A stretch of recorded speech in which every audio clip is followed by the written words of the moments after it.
નમસ્કાર વિદ્યાર્થી મિત્રો, ધોરણ 8 વિષય ગણિત એમાં ચેપ્ટર 6 માં આજે શરૂઆત કરીએ સ્વાધ્યાય 6.4. હવે સ્વાધ્યાય 6.4 વિદ્યાર્થી મિત્રો દાખલા નંબર 1ની રકમ જોઈએ તો આપેલી સંખ્યાઓનું ભાગાકારની રીતે વર્ગમૂળ શોધવાનું છે. વિદ્યાર્થી મિત્રો, અગાઉના સ્વાધ્યાયમાં આપણે એટલે કે સ્વાધ્યાય 6.3માં આપણે સંખ્યાઓનું અવિભાજ્ય અવયવની રીતે વર્ગમૂળ શોધવાની પદ્ધતિ જોઈ.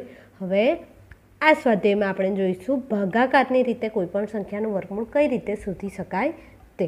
હવે નંબર 1 જોઈએ તો 2304. હવે 2304 છે તેનું વર્ગમૂળ કઈ રીતે શોધાશે? ભાગાકારની રીતે. તો સૌપ્રથમ અહીંયા આપણે લખીએ 2304. હવે વિદ્યાર્થી મિત્રો, અહીંયા કુલ 4 અંકો છે તો 2 માં આપણે એને પેર બનાવી દઈશું. હવે થઈ ગયા 23 અને 0 4, આમ 2 પેર બની.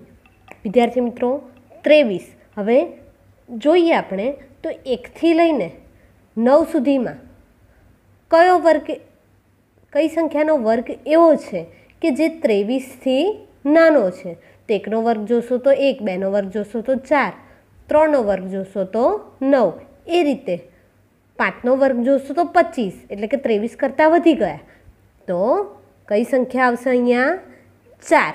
એટલે કે 4 વડે સૌપ્રથમ આપણે ભાગીશું, એટલે ચોકે ચોકે 16, એટલે કે 23માંથી 16 બાદ થશે. વિદ્યાર્થી મિત્રો, અહીંયા જે સંખ્યા આવશે તે જ સંખ્યા આપણે ભાગફળમાં લઈશું. 23માંથી 16 બાદ થશે એટલે કે 4 ને 3 7, એટલે મળશે 704.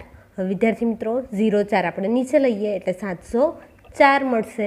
હવે 704 જે સંખ્યા છે ત્યારબાદ અહીંયા જોઈએ તો 4 છે તો 4માં એટલા જ ઉમેરીને, એટલે કે 4 ઉમેરીને એટલે થશે 8. સરવાળો કરવાનો છે, 4માં 4 જ ઉમેરવાના છે એટલે થશે 8. હવે 8ની જોડે કઈ સંખ્યા લઈશું કે જેના વડે આપણે 704ને ભાગીશું? તો અહીંયા જોઈએ 704નો એકમનો અંક જુઓ વિદ્યાર્થી મિત્રો તો થશે 4. એકમનો અંક 4 છે માટે કઈ સંખ્યા એવી છે કે જેનો વર્ગ કરતાં એકમનો અંક 4 મળે છે? તો તમે જાણો છો કે 8નો વર્ગ કરીએ તો શું થાય છે? 64 મળે છે. 1 થી 9માં જોઈએ તો 8નો વર્ગ કરીએ તો 64 થાય છે, એટલે તેનો એકમનો અંક 4 મળે છે. એટલે કે 8ની જોડે આપણે 8 મૂકીશું એટલે 88 ગુણ્યા જે અહીંયા અંક મૂક્યો છે તે જ આપણે ભાગફળમાં લઈશું, એટલે કે 88 ગુણ્યા 8 કરીશું. વિદ્યાર્થી મિત્રો 88 ગુણ્યા 8 કરીએ તો મળશે આપણને 704. હવે 704માંથી 704 બાદ થશે એટલે મળશે શેષ 0. માટે 2304નું વર્ગમૂળ જે આપણને ભાગફળમાં જવાબ મળ્યો છે તે આપેલી સંખ્યાનું વર્ગમૂળ થશે, એટલે કે 48 જવાબ મળશે. વિદ્યાર્થી મિત્રો, આ રીતે આપણે ભાગાકારની રીતે જે તે સંખ્યાનું વર્ગમૂળ શોધી શકીએ છીએ. એ જ રીતે તેનો ત્રીજો દાખલો જોઈએ 3481. 3481. હવે અહીંયા પણ 2 2ની પેર બને તેમ છે એટલે આપણે 2 2ની પેર બનાવીએ. 34.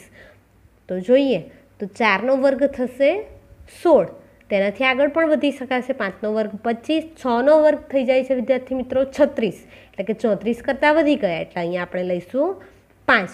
હવે જે અહીંયા સંખ્યા છે તેના વડે જ આપણે ગુણવાના છે એટલે પાયે પાયે થશે 25.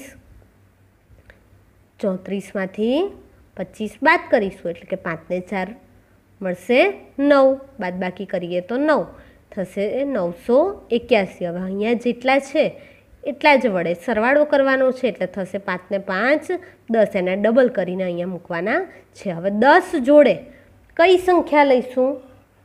તો 981. એકમનો અંક કેટલો? 1. કઈ સંખ્યાનો વર્ગ કરીએ તો એકમનો અંક આપણને 1 મળે છે? તો જોઈએ તો 1 થી 9માં 1નો વર્ગ 1 મળે છે એટલે તેમાં એકમનો અંક 1 જ થશે. પણ 101 ગુણ્યા 1 કરીશું તો આપણને જવાબ 101 મળે છે. આપણે તો 981 સુધી પહોંચવાનું છે વિદ્યાર્થી મિત્રો. એટલે આપણે 9નો વર્ગ કરીએ તો મળે છે 81, જેમાં એકમનો અંક 1 છે એટલે કે 10ની જોડે મૂકીશું 9 એટલે 109 ગુણ્યા 9 જે મૂક્યા છે તેટલા જ ઉપર મૂકવાના છે એટલે કે 109 ગુણ્યા 9 કરીશું આપણે તો મળશે આપણને 981. બાદબાકી કરીએ એટલે શેષ મળશે 0. માટે 3481નું વર્ગમૂળ મળશે આપણને. જે ભાગફળ મળ્યો છે એ એટલે કે 59. એ જ રીતે જોઈએ દાખલા નંબર 5.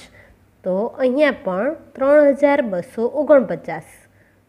બે બેની પેર બનાવી દઈએ. સૌપ્રથમ 32 છે.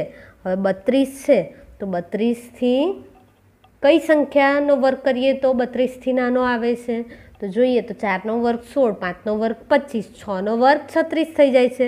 એટલે અહીંયા પણ આપણે 5નો વર્ગ લઈશું.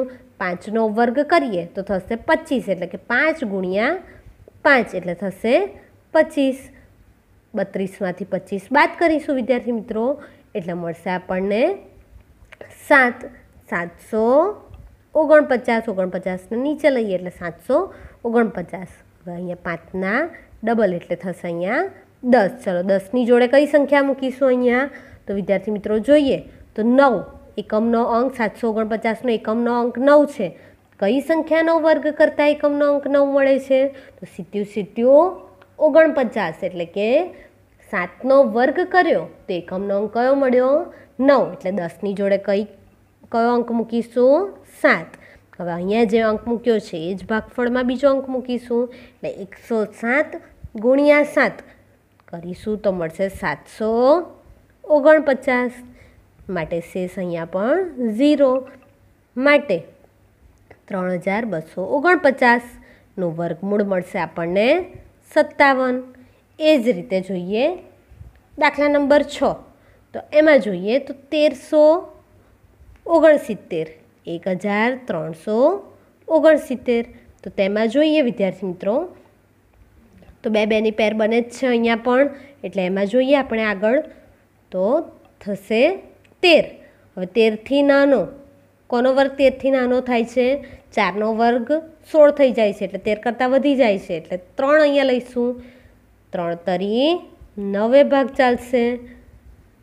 જે અહીંયા કિંમત છે તેના વડે જ આપણે ગુણવાના છે એટલે 13માંથી 9 બાદ થશે એટલે મળશે 4. 69 નીચે ઉતારીએ એટલે થશે 469. હવે વિદ્યાર્થી મિત્રો અહીંયા 3માં 3 ઉમેરીશું એટલે થશે 6. હવે 6ની જોડે કઈ સંખ્યા મૂકીશું? 9. એકમનો અંક 9 હમણાં જ આપણે જોયું. 7નો વર્ગ કરીએ તો એકમનો અંક 9 મળે છે એટલે 67 ગુણ્યા 7 કરીશું. 67 ગુણ્યા 7 કરીએ વિદ્યાર્થી મિત્રો એટલે મળશે આપણને 469. માટે બાદબાકી કરીએ તો શેષ મળશે 0. માટે કહી શકાશે 1369નું વર્ગમૂળ થશે 37. એ જ રીતે વિદ્યાર્થી મિત્રો જોઈએ દાખલા નંબર 9. તો એમાં હવે અહીંયા જોઈએ વિદ્યાર્થી મિત્રો તો 3 અંકની સંખ્યા છે. તો તમને પ્રશ્ન થાય એમાં 2ની પેર કઈ રીતે બનાવીશું? તો જે પહેલી કિંમત છે તેને 1 અને બાકીની પાછળની 2 કિંમત છે તેને પેરમાં લખીશું. હવે કઈ સંખ્યાનો વર્ગ કરતાં 5થી નાની કિંમત મળશે? તો આપણે જાણીએ છીએ કે 2નો વર્ગ કરીશું તો થશે 4. 3નો કરીશું તો 5 કરતાં વધી જાય છે એટલે 2 ગુણ્યા 2 4 મળશે 1. હવે વિદ્યાર્થી મિત્રો 76ને નીચે લઈએ. અહીંયા 2 એટલે થશે 4. હવે 4ની જોડે કઈ સંખ્યા મૂકીશું? તો 176. એટલે એકમનો અંક કેટલો છે? 176માં તમે જોઈ શકો છો કે એકમનો અંક છે 6. તો 4ની જોડે કઈ સંખ્યા મૂકીશું તો એકમનો અંક આપણને કેટલો મળશે? 6 મળશે. કોનો વર્ગ કરીએ તો એકમનો અંક 6 મળે છે? તમે જાણો છો 6નો વર્ગ કરીએ તો મળશે 36. એટલે કે એકમનો અંક કેટલો મળી ગયો? 6. પરંતુ વિદ્યાર્થી મિત્રો જોઈએ તો 4નો વર્ગ કરીએ તો પણ 16 મળે છે. તમને પ્રશ્ન થાય કે 4 લેવા 4ની જોડે કે 6 લેવા? તો તમે પ્રયત્ન કરી શકો છો કે 44 ગુણ્યા 4 કરો અને 46 ગુણ્યા 6 કરો. હવે 46 ગુણ્યા 6 વિદ્યાર્થી મિત્રો કરશો તો કિંમત 176 કરતાં વધી જશે. એટલે આપણે 44 ગુણ્યા 4 તમે કરશો તો જવાબ મળશે 176. એટલે 4નો વર્ગ 16 થાય છે, એકમનો અંક 6 મળે છે. માટે 44 ગુણ્યા 4 કરીએ એટલે કે 176. બંનેની બાદબાકી કરીએ એટલે જવાબ શેષ મળશે 0. એટલે 576નું વર્ગમૂળ થશે 24.